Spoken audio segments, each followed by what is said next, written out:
તો Gandhinagar દહેગામના બહિયલમાં bulldozer action જોવા મળ્યું। તોફાની તત્વોની ગેરકાયદે મિલકતો જમીનદોસ્ત કરવામાં આવી। પોલીસના ચુસ્ત બંદોબસ્ત વચ્ચે પ્રશાસનની મહત્વની કાર્યવાહી। નવરાત્રી દરમિયાન પથ્થરમારો કરનારા તત્વો સામે કામગીરી કરવામાં આવી રહી છે। માર્ગ મકાન પંચાયત સહિતના વિભાગોના અધિકારીઓ હાજર છે।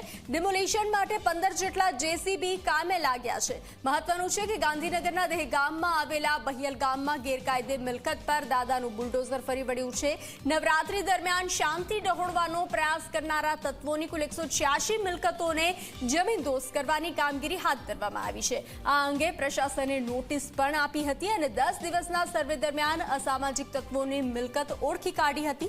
અસામાજિક તત્વોની શાન ઠેકાણે લાવવા માટે હવે ગેરકાયદે દબાણો દૂર કરવામાં આવી રહ્યા છે। તો પ્રશાસનની કામગીરીમાં 300 જેટલા પોલીસ કર્મચારીઓ પણ જોડાયા છે। ગામમાં ચુસ્ત બંદોબસ્ત વચ્ચે કાર્યવાહી ચાલી રહી છે। ગેરકાયદે દબાણો ધરાવતા 50 આરોપીઓની ઓળખ પણ કરવામાં આવી છે।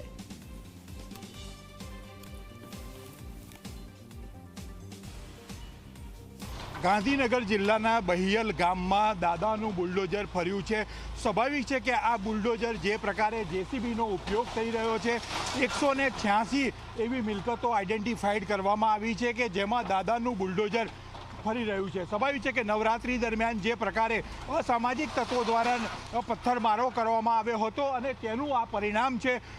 અસામાજિક તત્વોને સ્પષ્ટ સંદેશો છે, ગુજરાતમાં કોઈ પણ જગ્યાએ આવી પ્રવૃત્તિ કરશો તો તેનું પરિણામ આ ભોગવવું પડશે।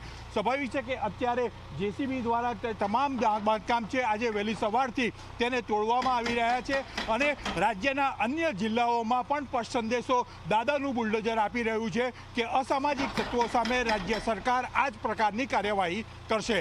કેમેરામેન રમેશ ટોડિયા સાથે હિતલ પારેખ, જી મીડિયા, ગાંધીનગર। તો ગાંધીનગર બહિયલ ગામે તોફાન કાંડ મુદ્દે બુલડોઝર કાર્યવાહીથી ગ્રામજનોમાં ખુશીનો માહોલ છે।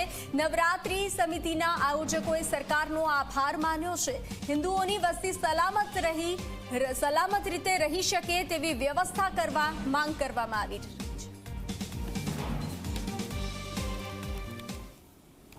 બહિયલ ગામમાં દાદાનું બુલડોઝર ફરી વળ્યું છે અને ક્યાંક ને ક્યાંક સંદેશો પણ આપવાનો સીધો પ્રયત્ન છે કે કાયદામાં રહેશો તો ફાયદામાં રહેશો।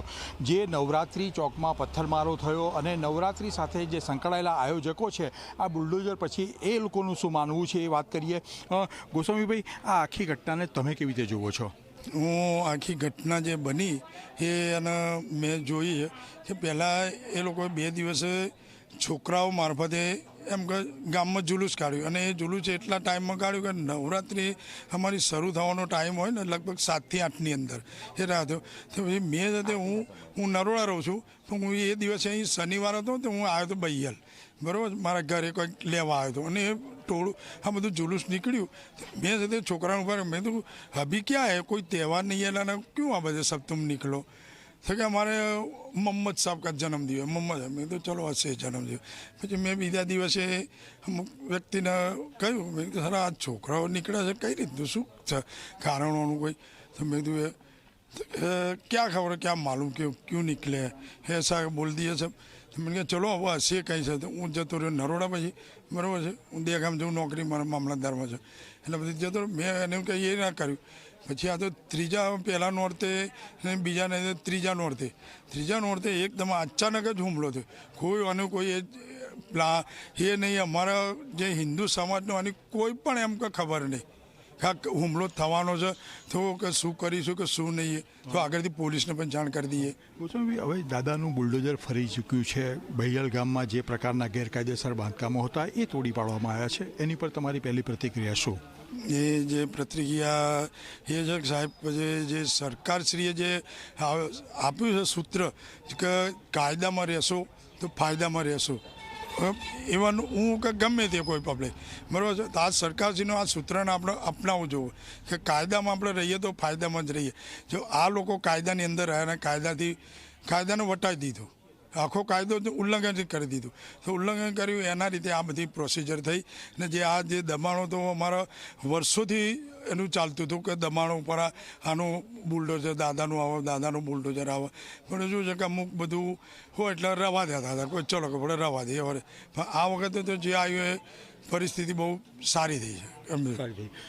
તું યુવાન છે, ગામનો યુવાન છે, આ આખી ઘટના છે બની. એ બાબલો જ છે. હા, તું કેવી રીતે, તું પોતે કેવી રીતે જોવે છે? હવે આ જે થયું એ તો એ લોકોએ પ્રી પ્લાનિંગથી જ બધું કર્યું હતું કે કોઈને એવું લાગતું નહોતું કે આવું જે હિન્દુ મુસ્લિમની એકતા છે આ રીતે એ લોકો તોડશે. અને એ લોકોએ પ્રી પ્લાનિંગથી બધું કર્યું. જે હિન્દુમાં જે અહીંયા નવરાત્રિ થાય છે આ જગ્યા ઉપર, એના ઉપર બી એ લોકોએ ડેમેજ કર્યું. એના પછી જે સરકારે કર્યું, એ લોકો જે દોષી હતા એમને જે સજા તો એમને કરી, પણ આ બુલડોઝર જે કર્યું, દબાણ કર્યું, એ બી સારું કામ કર્યું છે. જેથી આ બધું ગામનું કચરો જો તો એ બધું દૂર કર્યું.